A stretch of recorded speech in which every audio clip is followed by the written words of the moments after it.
Very good morning to all.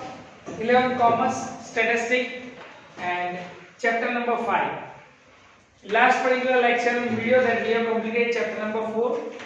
Okay, and right now we are going to discuss chapter number 5, and that is skewness of frequency distribution. So new topic is that, the new chapter is that. So what we have to learn in this particular chapter? So first of all, meaning of skewness, type of skewness, concept of absolute and relative measures of skewness, then method of obtaining measures of skewness, of coefficient of skewness. Two methods are there, and that two method is important because that two type of example that we have to calculate over here. Number one, that is Karl-Pearson method, and second one, that is Bowley's method. So two method that we have to discuss over here, and two types of example that we have to calculate. Last, that is comparison of two method of coefficient of skewness.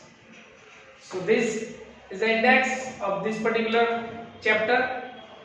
So now let us start one by one all that things, starting with a meaning and introduction of skewness. So what do you mean by skewness? Okay. So let's see. Measures of central tendency and dispersions give the important information about the population under the study. Those measures give information about the value assumed by the unit of population.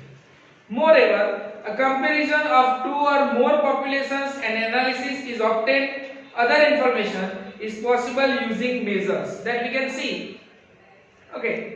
Combined standard deviation, we can measure and we can evaluate two particular information. Okay, run scored by batsman 1 and batsman 2. So two type of information that we can measure. Next one, we have studied the nature of population observations by the measures.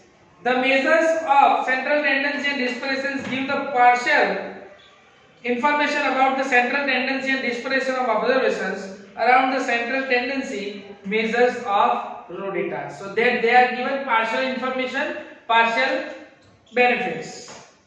But we cannot get the complete information. To get more information about this, the population is represented by frequency curve. Thus, the direction, shape and form of the frequency curve can be studied from the frequency curve of the frequency distribution. So here with the help of frequency distribution and frequency curve we can measure. Okay, we will study third important measure called skewness to obtain more information about the population. Let us understand the concept of symmetric frequency distribution before explaining the meaning of skewness. So before the starting of skewness, first of all, we have to learn a symmetric frequency distribution. Okay, so here on your next page, symmetric frequency distribution is there, and that particular information is given. So let us start symmetric frequency distribution. A frequency distribution in which the observation of population are evenly distributed on both the sides of the mode is called symmetric frequency distribution. Underline important that a frequency distribution which is at a top level it's the highest. See, at top level it's a highest, and two side frequency is there. That type of frequency is called symmetric frequency distribution, and frequency curve is called symmetric frequency curve. Generally, the frequency curve is symmetric distribution is found to be bell shaped. Most important, which shape? Bell shape. Okay, bell shape that you can see, and whenever that we have draw, we can see that it's a complete bell shape. Next one, we shall study the concept of symmetry by the frequency curve and measure of central tendency using the illustration of frequency distribution of daily wage of workers. So let us see, daily wage of worker is that how much? 200, 400, 600, 800, 1000, 1000, 200, 1000, 400. Okay, so here x is given. So let us take first of all x. How much? Start from 200, 400, 600, 800, 1000, 1200 and 1400. Again f is given, frequency is given. So let us draw a frequency. So here f is there. How much? 1, 3, 6, 9, 6, 3, 1. Okay, so two type of information is there. Now on the basis of this, what we have to do? We have to draw a graph. What we have to draw? Graph. Okay, so let's see. As we know that two type of information is there. Number one, that is x-axis, and second one, that is y-axis. So this is x-axis and this is y-axis. This is origin O. Okay. So now let us take first of all, this is daily wage and this is number of frequency. Okay. So daily wage. Okay. It's a gap of 200. So you can take the gap of 200, gap of 100, whatever is that. Here we have to take gap of 200. So 200, 400, 600, 800, 1000, 1200 and 1400. Okay. In y, 1 to 9. Okay. So here 1, 2, 3, 4, 5, 6, 7, 8, 9 and 10. We have not used here, but we can take. Now what we have to do? X and y. So 200 is 1. So this is 200. It's a 1. So to the point of here. Then 400, 3. So this is 400 and this one is 3. Then 600 to 6. So 600 and 6. So it is approximately here.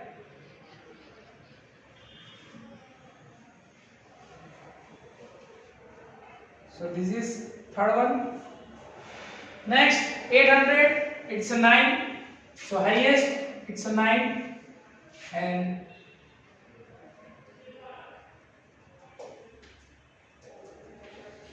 okay.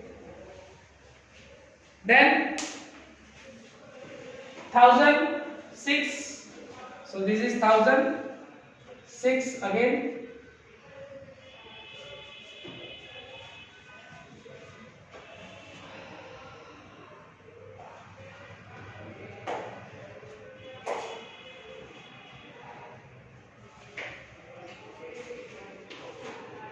Then 1200 to 3. So 1200 to 3 and 1400 to 1. Okay. Now what we have to do? We have to draw a shape. Okay. So it started from here.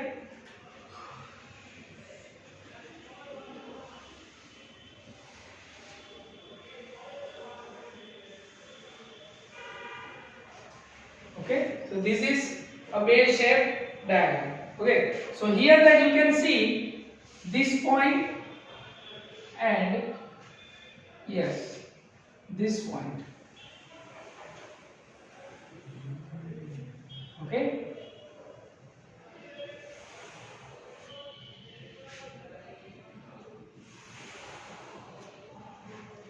So mostly that you can see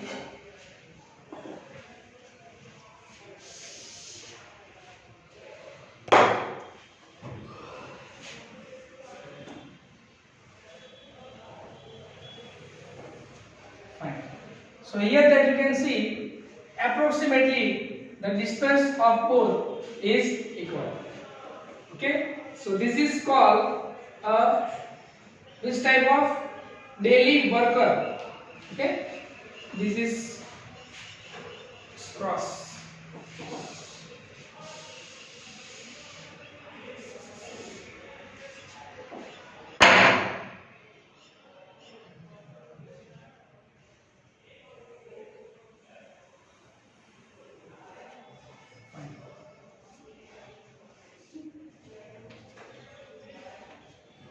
Okay, so this value is same. Now this one you can also find with the help of mean, median and mode, because as we know it's average. Okay, so with this information also you can find out mean, median and mode. Okay, so let's see how that we can find out mean, median and mode. So here, what is the formula of mean? X bar sigma x upon n, fx, sigma fx upon n. So first of all we have to find out fx.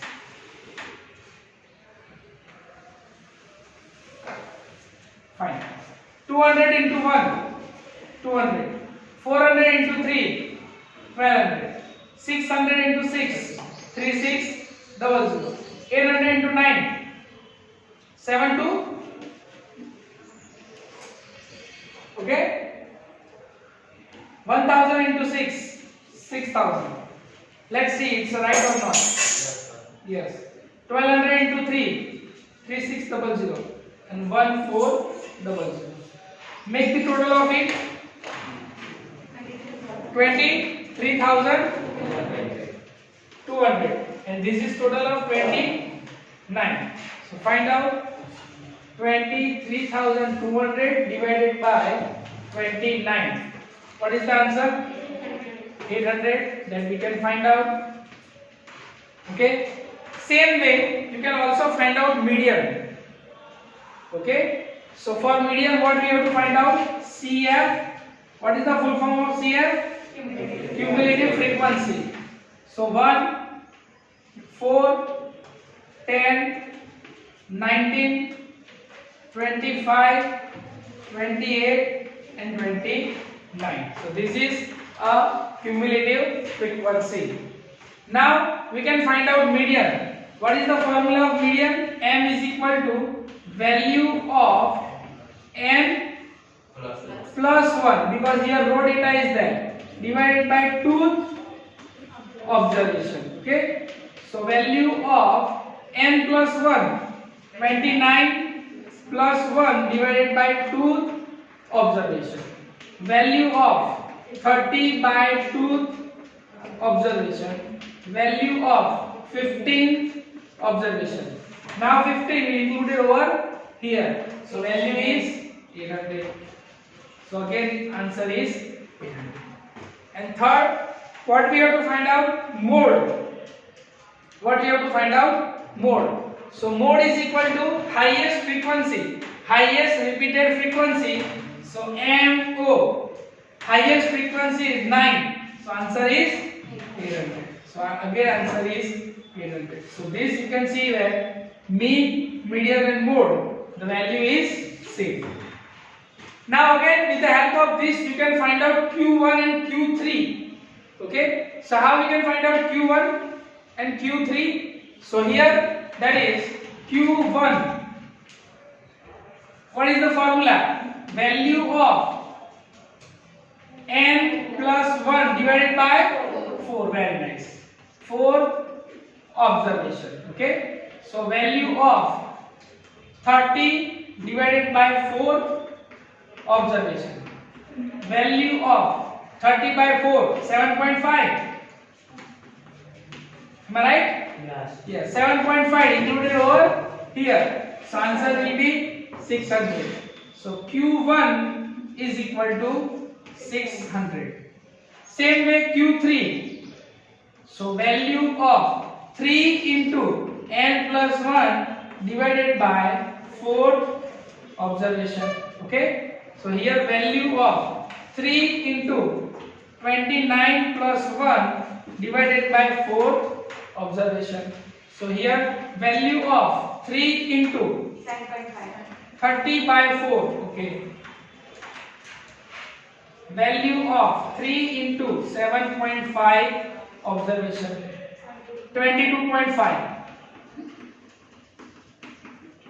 Where is included 22.5?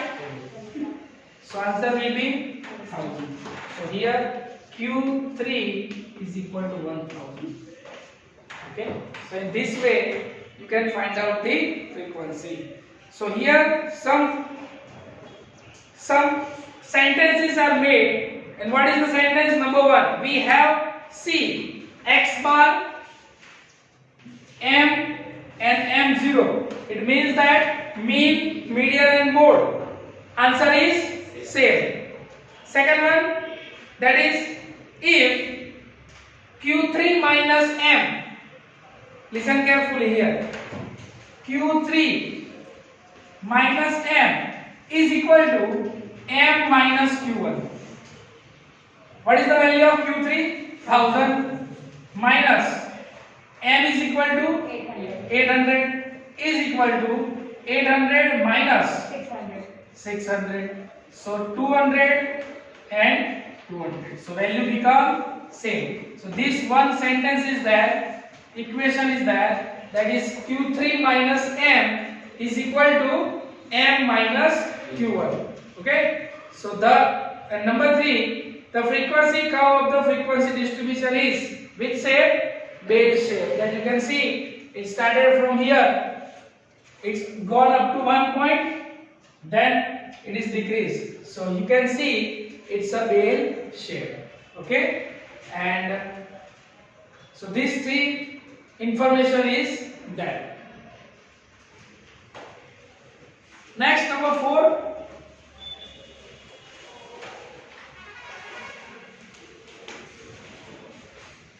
The frequency curve of the frequency distribution is found to be bell shape.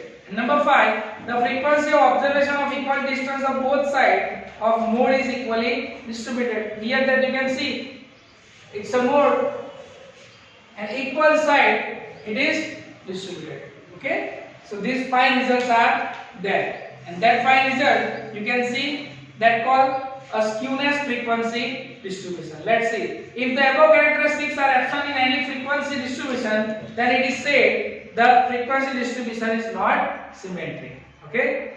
The frequency distribution is with lack of symmetry is called skewed frequency distribution, and thus lack of symmetry is called skewness. The following situations indicate skewness in frequency distribution. Number 1, value of mean, median, mode are not same.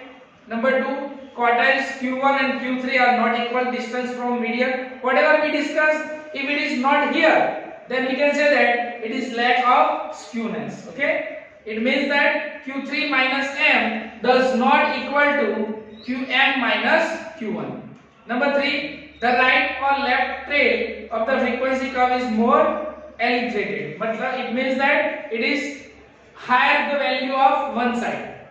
Okay, if it is not distributed equally, it means that one side is higher. So here you can see that it's not a skewness frequency.